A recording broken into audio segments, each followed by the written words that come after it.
Hey folks, as promised, I decided I'm going to do a little bit of work on the LST2, and I've actually got a little bit of help this time around. Hey buddy, what you doing? Helping. What are we going to work on? What's that truck called? The LST2. LST2, yeah. We're going to do some work on it? Are you going to help me? Yep. Okay. First we got to take the body off, because what we're going to do, we're actually going to put these in. Yeah. You know what these are? No. They're called servos. Oh. Steering servos. You want to take one out of the... Here, let me get off your chair for a minute. I'm going to move your stool up closer. Let me get some stuff out of the way. If you can take just the blue thing out of the box and put it on the counter, just the blue thing, and then close the lid again. Close the lid on the box so we don't lose any of the parts. And I'm going to get this body off. And I'm going to unscrew this. No, you don't need to unscrew it, but you could just leave the wire on there like that so it doesn't get in the way. Oh, this is a hard clip. There. So you know what we're going to do? We got to do a bunch of work. Yep. Sure do. We are going to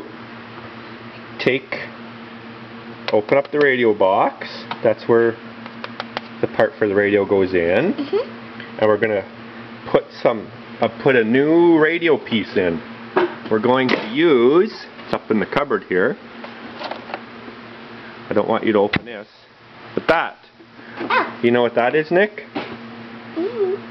It's a receiver for the radio. And you know where it goes? If we open this lid up, it goes right in there.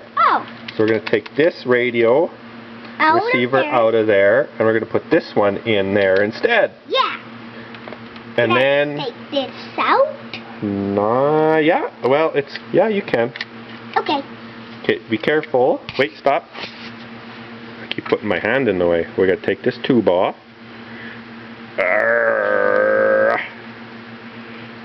That's it. Can you pull that rubber end off the tube? Just the rubber end. This? Yeah, pull it off. Okay. No, I thought you had it stuck on there good. Pull! Okay, here, stop. It's kind of tricky. There it is. Put that there. Now we can pull the tube off. Just wait. We don't want to wreck it, because we might use this radio in one of your trucks. We'll upgrade your radio. Maybe in the Gravedigger. This tube is kind of stuck in here for some reason. Yep. Yep. Let's see here. Are you still talking to them? Yeah, we're still recording. Yeah. I'm not sure why. Oh, there's a piece stuck in there. Oh yeah, there is. It's kind of tricky. Alright, we got that antenna wire out. And you can take, there's an elastic, so just pull it out from under the elastic. Like that. Now, no, just leave that in there. Here, put that in there. Now put the lid on. And put it up in the cupboard. Can you get the lid lined up? Here. It's kind of tricky, these lids. There we go. Now we put this in. Not yet, because we still have to take it all apart. We're going to take it all apart. Okay. So we can put those new servos in, right? Right, Nick? Yeah. Okay. I'm going to shut the camera off again, and we'll get that done. I was thinking of actually taking this motor out as well. I mentioned in the previous video. Put it in my muggy, but to be honest, I'm going to just leave it for now. I don't know if it's... Yeah, they plug in there, but be careful. I'm just going to leave this motor in for now because I'm thinking it'll be good enough for performance. I'm going to pull those, start tearing it down and get those servos out, and I got to charge this camera as well. What are you working on, Nick? On this old battery. You're cleaning it? Yep. Yeah. Well, we're trying to get these servos out. We got this plate off. Nicholas helped me with that. Now I got to pull these screws out. And there was screws on this battery. Yeah, there were screws on the battery, yep. pull these 4 screws out and then get the servos out. But as you can see, it's probably not going to be that simple because the bell crank's in the way. Hopefully I can kind of twist and turn and maybe pop those suckers out. We'll find out shortly once I take the last 7 screws out. What you doing? Cleaning? Yeah. So, had to take the front tires off. You can see it uses these Proline 23. We're fixing this, but still. Proline 23mm hexes, which I may or may not keep on there. I might convert them down to 17 so I can use a lot more different tires. So I've actually got, don't touch that, Nick. I've got some different wheels and tires I want to use. We're trying to fix this still. Let me show you tires I got. We're trying to fix this. I actually want to maybe use these rims. I like them a lot better. But as you can see, they're only 17s. But I think I have some Sportworks 17s that will work. Broken. It's not broken, Nick. So the next step will be to pull off these tie rods, and then hopefully I can swing these bell cranks completely out of the way in order to get the servos out. We'll give that a try and then get the other servos in. Well, I lost my helper, but in any case, this servo removal is going to be a bit of a pain. I never did it on my aftershock. I didn't realize how much work it's going to be. Let me show you what I'm talking about.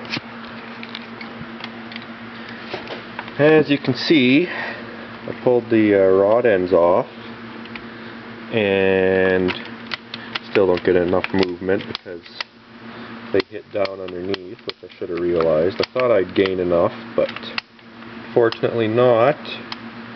Hits down in the bottom, so I'm thinking you have to pull all this apart to get this pin out so the bell cranks can come out and then the servo comes out, which means a whole lot of work because you got to take all these screws. Pretty much have to tear the whole truck apart unless I can come up with another solution. I'm just going to sit here, think about it for a bit. I don't know if pulling off these standoffs would give me enough clearance, but pretty sure it wouldn't, and I'd have to pull the receiver box out to get to those. But yeah, I guess all I can do is start pulling screws and see where I get.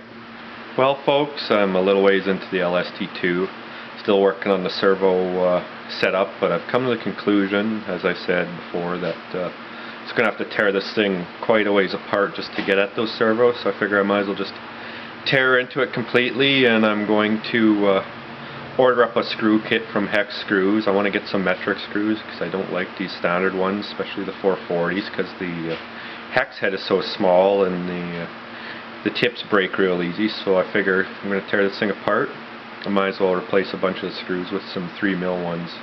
I'm also going to get their coated ones for rust prevention. But let me also figured out, I thought this LST2 was kind of new, that didn't get used much, but I think it was just gone through quite a bit. Not complaining because it's actually got a bunch of upgrade parts, and let me show you. She's upside down, but you can see it's got all the nice titanium gears and everything, so I'm never ever going to strip a spur gear. It's actually pretty nice. It's got these the 23mm hexes, which I knew about already, which I'm not a big fan of. I'm probably going to change over to the 17s so I can run some other combination of wheels and tires, and it also has the front only conversion, but you can still see the posts here were left in for the servos. But in any case, I'm going to tear it all apart, get into the diffs, clean them out, put some new diff fluid in, and do the whole 9 yards. I'm not going to bother videotaping any of that because it's kind of boring to watch all that, but once I get it torn apart, I'll probably show you in another video and go from there. Well, I said I was done this video, but I changed my mind because it actually came apart a little quicker than I anticipated. You can see there the frames are off. There's the rest of the chassis and the front end. So while I'm in here,